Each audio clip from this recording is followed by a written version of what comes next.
प्राचीन काल की बात है। एक छोटे से गांव में एक अद्भुत और विशाल बरगद का वृक्ष था। इस वृक्ष की खासियत यह थी कि वह हर पूर्णिमा की रात को जगमगा उठता था।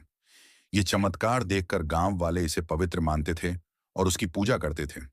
उन्होंने इसे दिव्य वृक्ष का नाम दिया। कहानी के अनुसार यह वृक्ष स्वयं भगवान विष्णु के आशीर्वाद से उत्पन्न हुआ था। कहा जाता है कि वर्षों पहले एक साधु उस स्थान पर तपस्या कर रहे थे।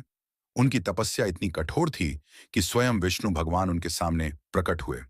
साधु ने भगवान से वरदान मांगा कि इस स्थान पर एक ऐसा वृक्ष उगे जो सदैव गांव के लोगों की रक्षा करे और उन्हें सुख समृद्धि प्रदान करे। भगवान ने उनकी तपस्या से प्रसन्न होकर वरदान दे दिया। उस स्थान पर धीरे धीरे एक बीज अंकुरित हुआ और देखते ही देखते वह एक विशाल बरगद का वृक्ष बन गया।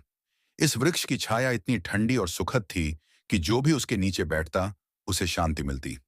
धीरे धीरे यह वृक्ष गांव की हर समस्या का समाधान करने वाला केंद्र बन गया।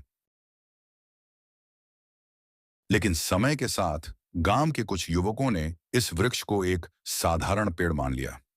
एक दिन वे अपनी मूर्खता में वृक्ष को काटने की योजना बनाने लगे। जब वे कुल्हाड़ी लेकर वृक्ष के पास पहुंचे तो आसमान में अचानक अंधेरा छा गया। एक तेज गर्जना हुई और वृक्ष के भीतर से एक दिव्य प्रकाश प्रकट हुआ। उस प्रकाश के साथ भगवान विष्णु स्वयं प्रकट हुए। भगवान ने क्रोधित स्वर में कहा, तुम लोग उस वृक्ष को काटने का प्रयास कर रहे हो जो तुम्हारी हर विपदा में तुम्हारी रक्षा करता है। यह वृक्ष केवल एक साधारण पेड़ नहीं है, यह तुम्हारे गांव का संरक्षक है। इसकी रक्षा करना तुम्हारा धर्म है।